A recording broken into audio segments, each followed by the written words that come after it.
અંકલેશ્વર કાપોદ્રા પાટિયા નજીક વિકાસ ટાયર્સમાંથી તસ્કરો શટર તોડી રોકડા ₹59,000ની ચોરી થઈ જવા પામી હતી. અન્ય એક દુકાનમાંથી પણ ચોરીનો પ્રયાસ થયો હતો. બે તસ્કરોએ દુકાનને નિશાન બનાવી શટરના માધ્યમથી સાધન ઊંચું કરી લોક તોડી ચોરીને અંજામ આપ્યો હતો. અંકલેશ્વર તાલુકાના કાપોદ્રા પાટિયા પાસે સનાતન સ્કૂલ પાસે આવેલ રિયલ સ્ક્વેર શોપિંગ સેન્ટરમાં વિકાસ ટાયર્સ નામની દુકાન આવેલી છે.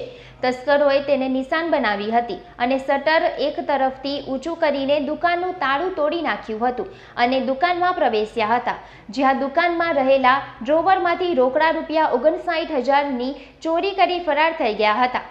તસ્કરો આ જ દુકાનની બાજુમાં આવેલ અન્ય એક દુકાનને પણ નિશાન બનાવી હતી. જો કે ત્યાં તસ્કરોને કંઈ હાથ લાગ્યું ન હોવાથી સામે આવી રહ્યું છે. ત્યારે ટાયર્સની દુકાનમાં થયેલી ચોરી સીસીટીવીમાં કેદ થઈ જવા પામી હતી, જેમાં બે તસ્કરો ચોરીને અંજામ આપ્યો હતો. ઘટના અંગે દુકાન સંચાલક વિકાસ ગુપ્તા દ્વારા જીઆઈડીસી પોલીસ મથકે જાણ કરતા પોલીસનો કાફલો સ્થળ પર દોડી આવ્યો હતો અને પોલીસે પ્રાથમિક સીસીટીવી ફૂટેજ મેળવી દુકાનદારની ફરિયાદના આધારે ₹59,000ની ચોરીનો ગુનો નોંધી વધુ તપાસ હાથ ધરી છે. મારું નામ વિકાસ હનુમાનભાઈ ગુપ્તા છે. વિકાસ ટાયર તરીકે અમારી દુકાન વાલિયા રોડ કાપોદ્રા પાટિયા ખાતે આવેલી છે. કાલે સાંજે અમે 7:30 વાગે દુકાન બંધ કરીને ગયા અને સવારે અમારો માણસ 8:30 વાગે આવ્યો ત્યારે એને જોયેલું કે અમારી દુકાન અને બાજુની દુકાનના તાળા તોડેલા છે.